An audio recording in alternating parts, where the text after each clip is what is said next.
പത്രം വായിക്കുമായിരിക്കും. നേരെ പിടിച്ച് വായിക്കാൻ മേലായിരുന്നോ? ഇല്ല, തല കുത്തി നിന്ന് വായിക്കും.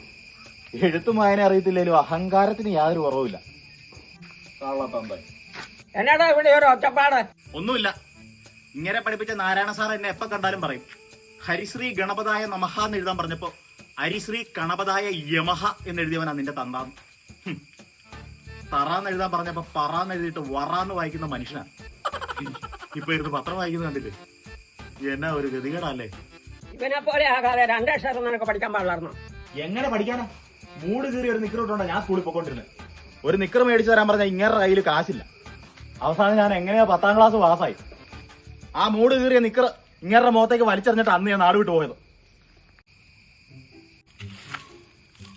ഞാൻ പഠിക്കാൻ തീരുമാനിച്ചമ്മേ. നീ ഇതുകൊണ്ടൊന്നും പഠിച്ചില്ലേ? അതല്ല, അപ്പുറത്തെ ആ +2 കഴിഞ്ഞിരിക്കുന്ന രാഹുലില്ലേ, അവൻ എന്നോട് ഒരു കോഴ്സിന്റെ കാര്യം പറഞ്ഞിട്ടുണ്ട്.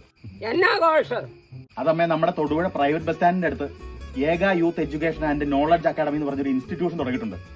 അവിടെ 2025-26 diploma in smart phone and laptop engineering കോഴ്സുകൾ ആരംഭിച്ചിട്ടുണ്ട്.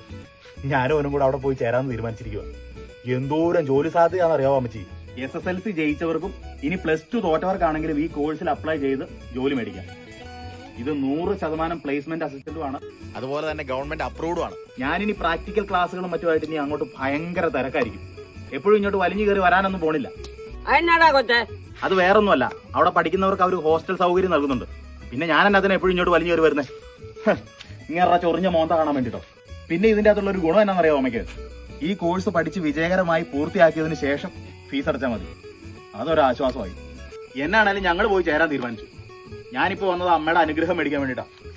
അമ്മ എന്നെ അനുഗ്രഹിക്കണം. നന്നായിട്ട് പാടാ മോനെ. തള്ള ഇന്ന് ഡീസന്റ് ആണല്ലോ. അല്ലേ മോനയുടെ കൂടെ വേറെ എന്തെങ്കിലും കൂട്ടി വിളിക്കുന്നു?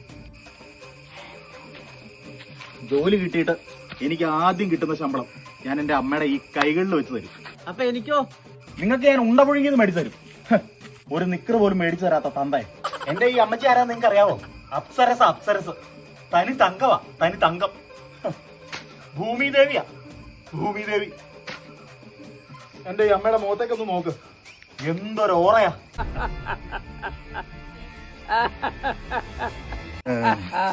തള്ളക്ക് സുഖിച്ചു. ഉടനെ തന്നെ പെരയുടെ ആധാരം ചോദിക്കണം.